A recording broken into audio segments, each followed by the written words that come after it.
राजा, ये आज का हमारा विषय है। और जब यूहन्ना रचित सुसमाचार उसका 12 अध्याय 12 पद से 19 पद तक हमने पढ़ा, यहां पर प्रभु यीशु मसीह जो है यरूशलेम में प्रवेश करते हैं। कई बार प्रभु यीशु मसीह यरूशलेम में प्रवेश किए, पर ये जो उनका यरूशलेम में प्रवेश करना था एक बहुत बड़ा आशीष का कारण रहा और एक बहुत ही बड़ा एक महत्व है इस दिन का, क्योंकि ये जो समय था ये पर्व का समय था। और ये कौन सा पर्व था? यहूदी फसह का पर्व मनाते थे। हर साल फसह का पर्व मनाते थे और यहूदियों के लिए फसह का पर्व एक बहुत ही महत्वपूर्ण था। जब निर्गमन 12 अध्याय की घटना को आप पढ़ेंगे, उसमें इसका वर्णन है कि इजरायली लोग जब मिस्र की बंधुआई में थे, परमेश्वर ने उन्हें वहां से आजाद किया, उन्हें छुटकारा दिया, तो उस याद में वो इस पर्व को हर साल मनाते थे। और यहूदियों के लिए यह पर्व जो था बहुत ही महत्वपूर्ण था और लाखों की संख्या में साल भर में पूरे देश विदेशों से जहां जहां भी यहूदी लोग पाए जाते, वहां से यरूशलेम में वो जमा होते थे इस पर्व को मनाने के लिए। और इस पर्व में जो है हजारों लाखों की संख्या में काफी भीड़ यहां पर थी। और प्रभु यीशु मसीह जब यहां प्रवेश करते हैं इस पर्व में, तो इस पर्व में जब प्रवेश करते हैं तो यहां पर एक अनोखी बात होती है कि भीड़ जो है यहां पर इकट्ठी हो जाती है। क्योंकि जब आप यूहन्ना 11 अध्याय पढ़ेंगे तो 11 अध्याय में हमें मिलता है कि प्रभु यीशु मसीह ने मरे हुए लाजर को जिंदा किया। और ये जो है घटना जो हुई थी, यहूदियों ने उसे देखा था, उन्होंने सुना था और वो उसके स्वयं गवाह थे। और लोगों ने प्रभु यीशु मसीह के बारे में जो है ये सारी गवाही दी कि प्रभु यीशु मसीह ने मरे हुए लाजर को क्या किया है? जिंदा किया है। और यहाँ पर जो है बहुत ही भीड़ जो है, जैसे प्रभु यीशु मसीह गधे के ऊपर बैठते हुए प्रवेश करते हैं यरूशलेम में, लोग खजूर की डालियां लेकर के कपड़े बिछाते हुए उनका होसाना होसाना करते हुए उनका स्वागत करते हैं। और ये जो बातें हैं ऑलरेडी बाइबल में पहले से लिखी हुई हैं। जब आप जो बाइबल में पढ़ते हैं, ये ऑलरेडी ये घटना जकरिया भविष्यवक्ता के द्वारा कही गई थी। 9 अध्याय के 9 पद में ऑलरेडी ये बातें कही गई थी। पर यहां पर स्थिति मालूम है कैसी थी? रोम जो है यहूदियों के ऊपर उस समय शासन कर रहे, राजनीतिक शासन कर रहे थे। और ये यहूदी इस उम्मीद में थे, ये इस आशा में थे कि कोई मसीह आएगा और ये रोम के कुशासन से, रोम की सजा से, रोम के इस दुख से उन्हें आजादी दिलाएगा। एक ऐसा राजा आएगा जो उन्हें राजनीतिक रीति से उन्हें छुटकारा देगा। वो इस उम्मीद में थे।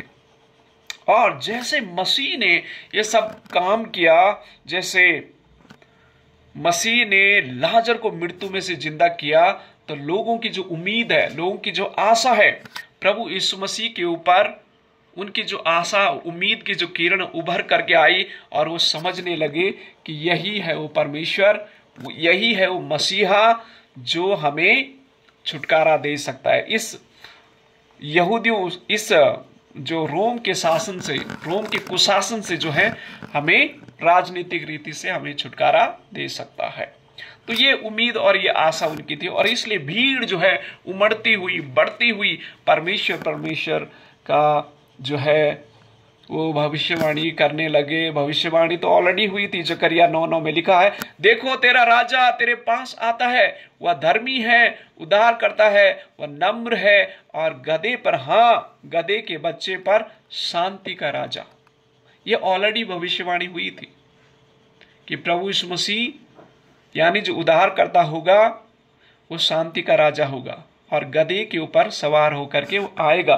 तो ये जो है इवन शिष्य भी उस समय पहले समझे नहीं, लेकिन जब भीड़ को देखा, 17 वचन में लिखा, जब भीड़ के लोगों ने जो उस समय उसके साथ थी गवाही दी कि उसने लाजर को कब्र में से बुलाकर मरे हुए में से जलाया है, इस कारण लोग उससे भेंट करने को आए थे, क्योंकि उन्होंने सुना था कि उसने यह आश्चर्यकर्म दिखाया है।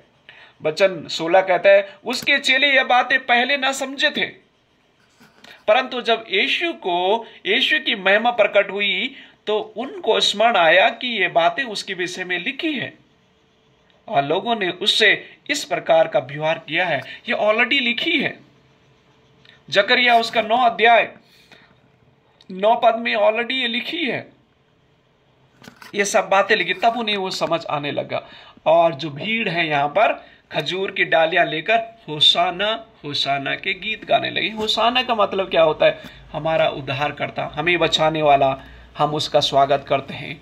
हमें बचाने वाला जो हमें बचा सकता है, रोम के शासन जो हमें बचा सकता है, बीमारियों से हमें बचा सकता है, मृत्यु से जो हमें बचा सकता है, वो हमें उद्धार कर सकता है। होसाना होसाना के वो गीत गाने लगे।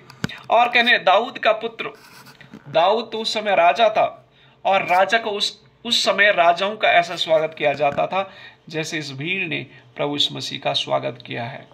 और धर्म गुरु जो थे वो सब लोग जो है अचंभित होने लगे और कहने लगे कि सारी भीड़ जो है अब इसके पीछे होने लगे, पूरा संसार इसके पीछे होने लग गया। लिखा है 19 वचन, फरीसियों ने आपस में कहा, सोचो तो सही कि तुम में से कुछ नहीं बन पड़ता, देखो संसार उसके पीछे हो चला है।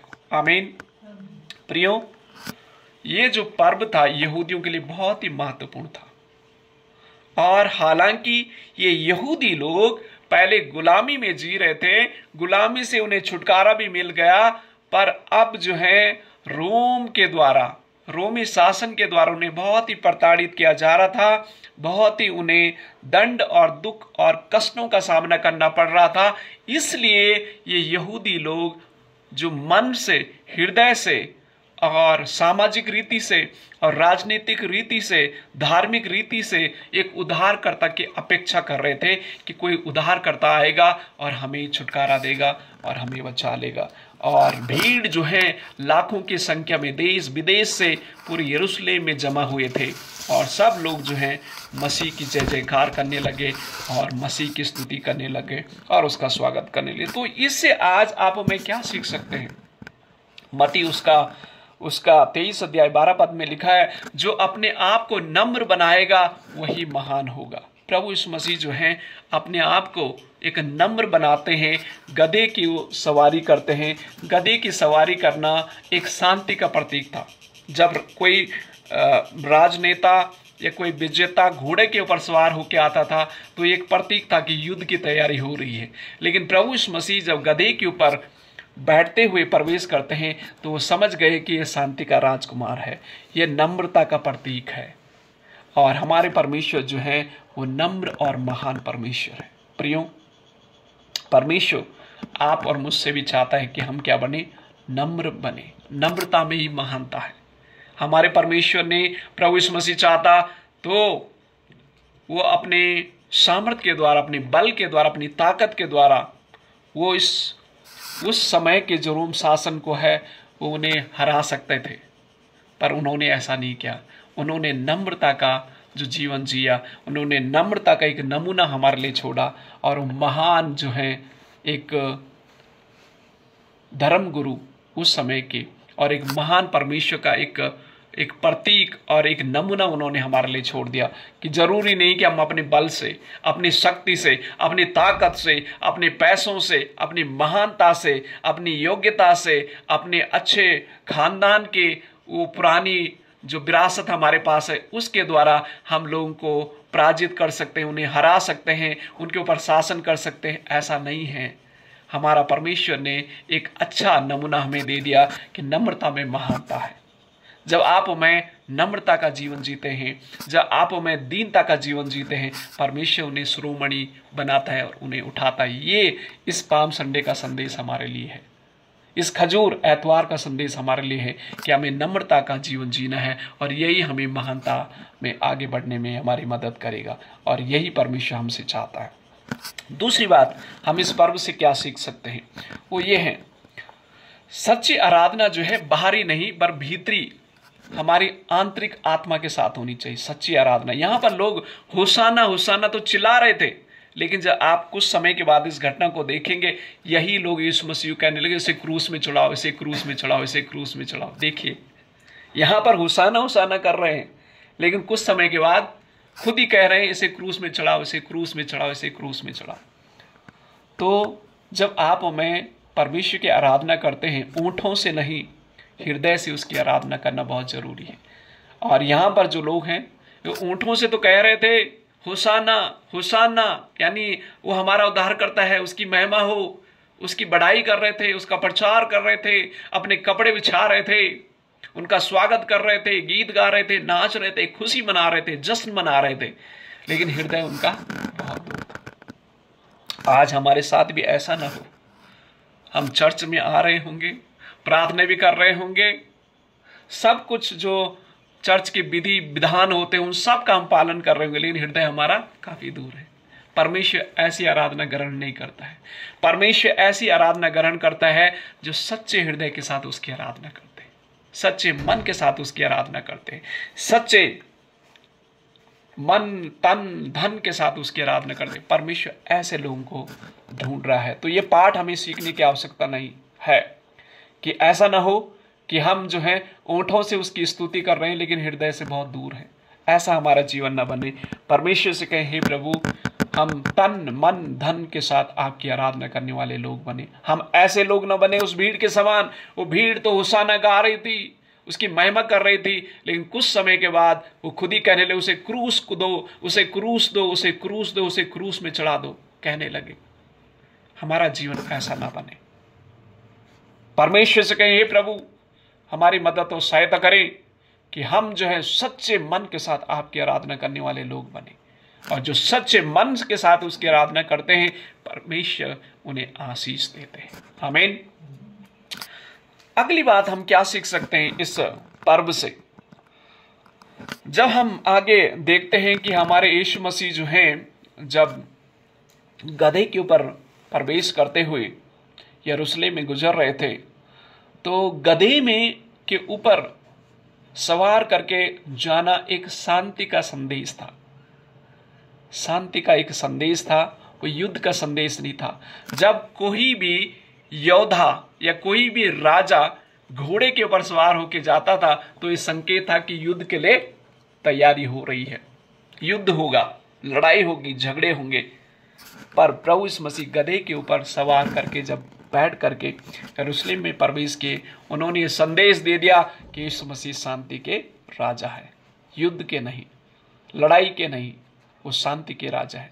मेरे प्रिय भाई और बहनों, इस संसार को जीतने के लिए आप मैं युद्ध से नहीं, अपने बल से नहीं, अपने ताकत से नहीं, शांति के द्वारा इस संसार को जीता जा सकता है। और महात्मा गांधी इसके लिए बहुत ही अच्छे उदाहरण है। साउथ अफ्रीका में जो थे, उन्होंने वहां पर उनके एक मित्र थे, मसीह एक मित्र उनके थे, और उन्होंने उन्हें बाइबल न्यू टेस्टामेंट दिया। और महात्मा गांधी न्यू टेस्टामेंट पढ़ते पढ़ते पढ़ते पढ़ते उनका जो जीवन है, उनकी प्रभु यीशु मसीह की शिक्षाओं से इतना प्रभावित हो गया कि उन्होंने ये पहल किया कि मैं भारत को जो है आज़ादी दिलाऊंगा, और लड़ाई के द्वारा नहीं, ताकत के द्वारा नहीं, लेकिन जो शांति प्रिया के साथ मैं भारत को जो है आज़ाद कराऊंगा। और उन्होंने भारत को आज़ाद कराया। आमीन। जब एक राजनीतिक लीडर, राजनीतिक नेता मसीह की शिक्षाओं को अपने जीवन में अमल करता है, उसका पालन करता है, एक बहुत बड़ा काम उन्होंने किया। हम मसीह लोग जो यीशु मसीह के पीछे चलते हैं, अगर आप और मैं परमेश्वर के वचन का पालन करेंगे, परमेश्वर हमारे जीवन के द्वारा बहुत सारे लोगों को जो बंधुआइयों में हैं, आज बहुत सारे व्यभिचारों में फंसे हुए लोग हैं, पापों में फंसे हुए लोग हैं, रोगों में फंसे हुए लोग हैं, विभिन्न प्रकार से लोग फंसे हुए, जकड़े हुए, उन लोगों को आज परमेश्वर के शांति के द्वारा और परमेश्वर के प्रेम के द्वारा हम सबों को जीतने की आवश्यकता है। लोग विभिन्न बंधनों में हैं, बहुत सारे बंधनों में, नशे के गुलामी में फंसे हुए हैं। जवान जो है नशे में लुप्त हुए हैं, व्यभिचारों में लुप्त हुए हैं, लड़ाई झगड़ों में, चोरियों में, विभिन्न प्रकार के संसार की बातों में आज लोग जकड़े हुए हैं, फंसे हुए हैं। क्या आप में उनको उन गुलामी से शांति और प्रेम के साथ वहां से उन्हें मुक्त करने के लिए पहल करेंगे, जैसे महात्मा गांधी ने इस भारत को आजादी दिलाई? क्या आप में भी मसीह का प्रेम, शांति का संदेश लेकर के लोगों को उस गुलामी से बाहर निकालेंगे? ये आप और मैं अगर पहल करेंगे, परमेश्वर हमें इस्तेमाल करेगा और लोगों को उनकी बंधुआइयों से छुटकारा देगा, क्योंकि हमारा परमेश्वर शांति का राजा है।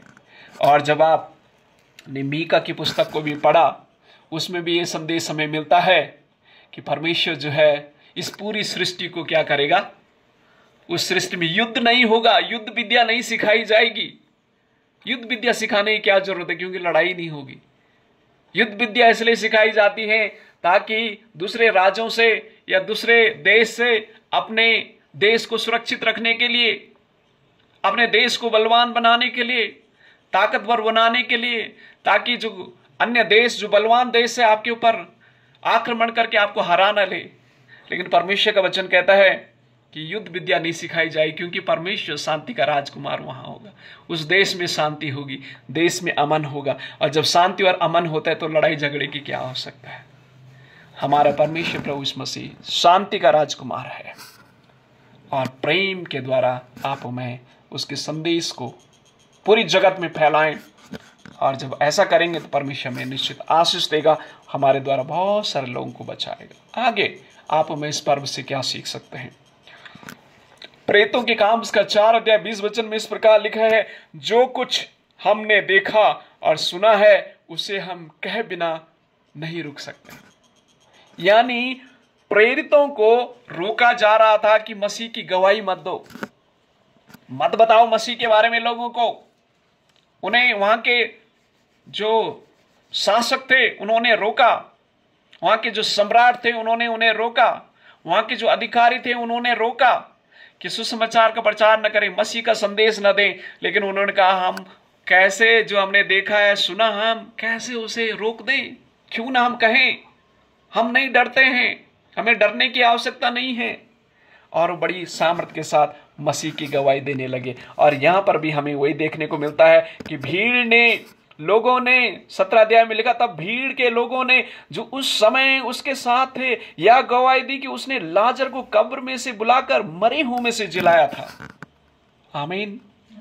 इसी कारण लोग उससे भेंट करने को आए, क्योंकि उन्होंने सुना था कि उसने आश्चर्य कर्म दिखाया। यानी यहां पर लाखों की संख्या में यरूशलेम में भीड़ जमा थी।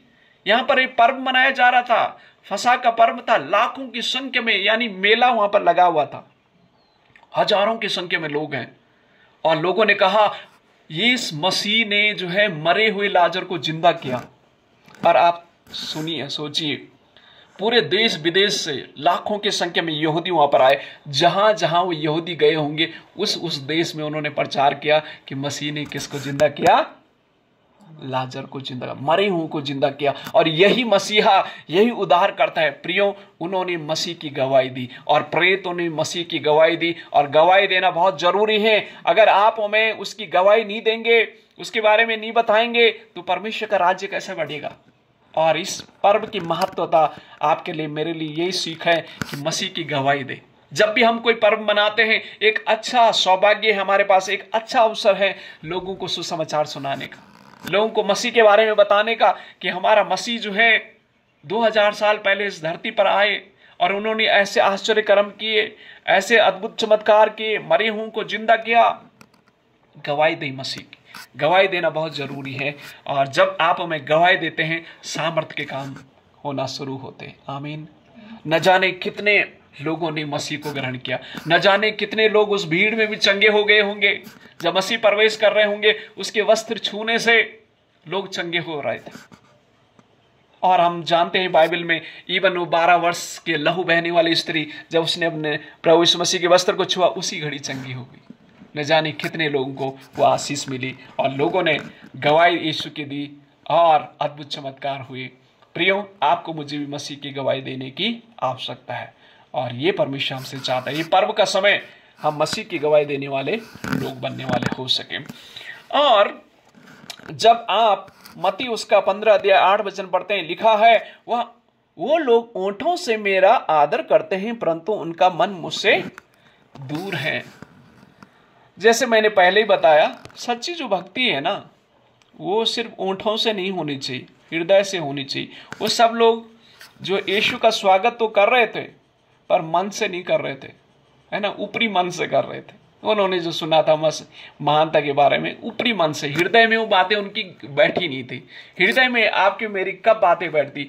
अगर आपको बीमारी से यीशु ने छुटकारा दिया है, वो बात आपकी घर बनी हुई, आप उसे दूसरों को आसानी से बता सकते हैं उस गवाही को। लेकिन आपने जो ऊपर से सुना है, फिर आपने दूसरा बात सुना है कि हाँ मसीह तो सच्चा परमेश्वर नहीं है, वो क्या करता है, वो झूठी शिक्षाएं फैला रहा है, तो आपको उसका प्रभाव ज्यादा होगा, क्योंकि आपने अनुभव नहीं किया, आपने सिर्फ सुना है। तो सिर्फ आप और मैं सुनने वाले ना बने, परमेश्वर को अनुभव करने वाले लोग बने।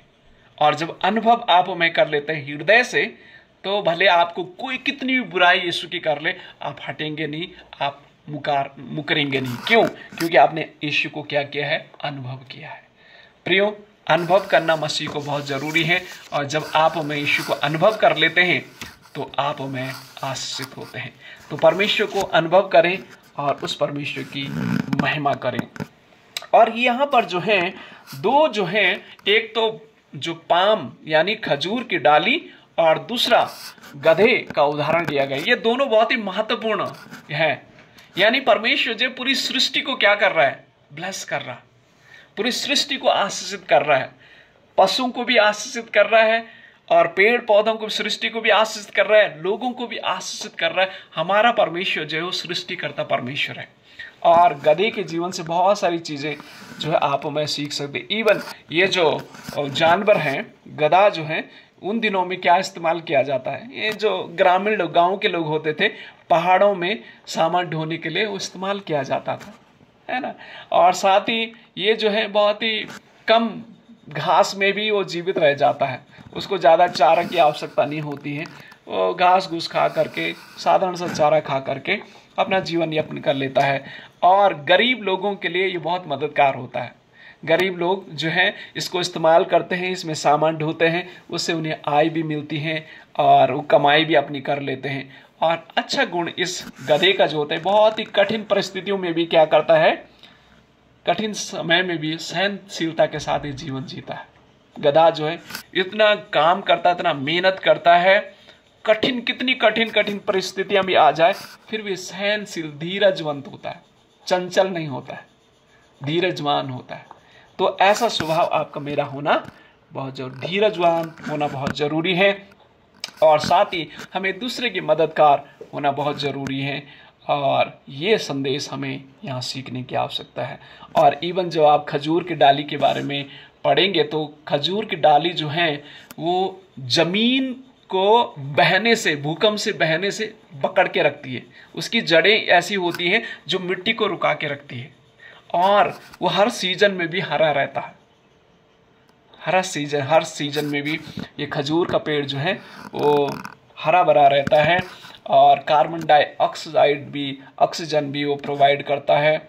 और जो तटीय क्षेत्र होते हैं उनको क्या करता है, ये ठंडक भी देता है। रेगिस्तान में भी ये जो है हरियाली को, एक ये पेड़ ऐसा है इवन रेगिस्तान में भी रह सकता है।